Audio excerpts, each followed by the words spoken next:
Rồi số bụng mai bông bông nè để tam đan tôi sẽ là channel lại Food TV ngày nay nhau miền mình nói mấy cứ chạy nhạc chạy cha chẳng số bông bông tôi sẽ là ăn tôi sẽ khởi sẵn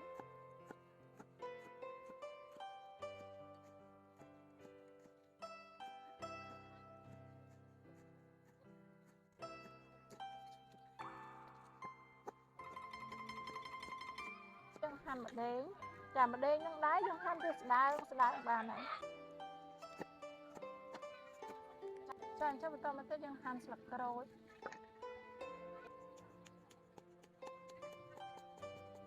mặt tế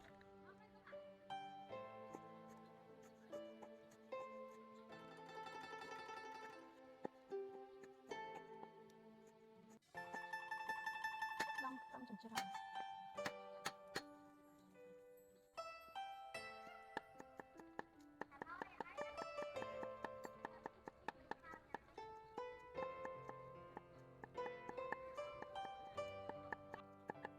chẳng chắc ra một tục một đống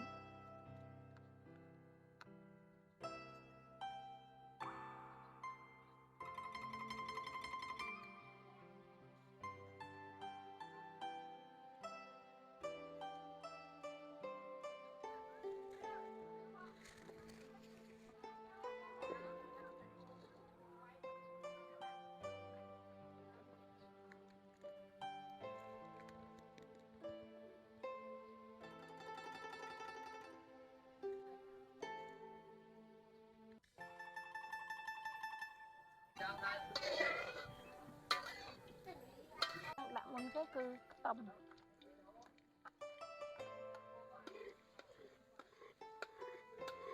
តមកតិចយើងដាក់គល់សុខចូល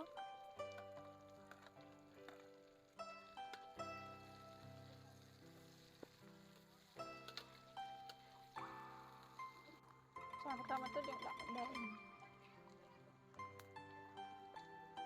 ម្ទេសជាមួយនឹងស្លឹកក្រូចសើចហើយជាមួយនឹងស្លឹកគ្រៃ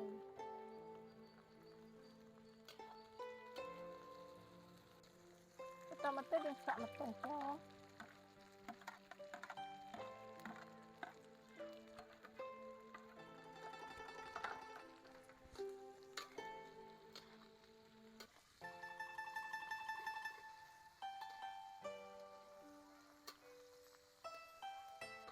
ចាំមកតិចយើងដាក់គ្រឿងប្រេងខ្យងប៊ីចេងទឹកស៊ីអ៊ីវ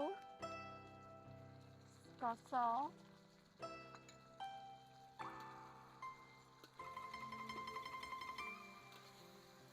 ចាអញ្ចឹងយើងឆាវាឈ្ងុយគ្រឿងបែបនេះហើយបន្តមកទៀតទៅយើងចាក់ខ្ចៅចូល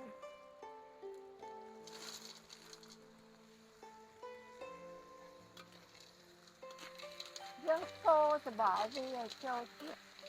នៅក្នុងទឹកចាំ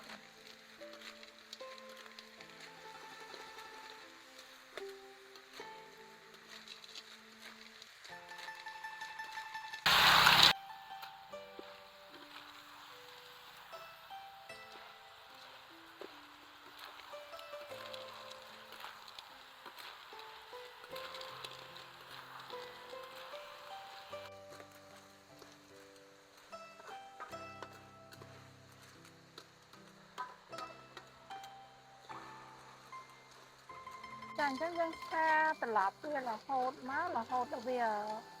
ជ្រុះស្ទះខ្ចៅបែបនេះចាអញ្ចឹងជ្រុះស្ទះខ្ចៅបែបនេះយើងអាចយកវាទៅញ៉ាំបានហើយអញ្ចឹងខ្ចៅដែលយើងឆានេះគឺរួចរាល់ហើយយើងអាចដួសដាក់ចានបាន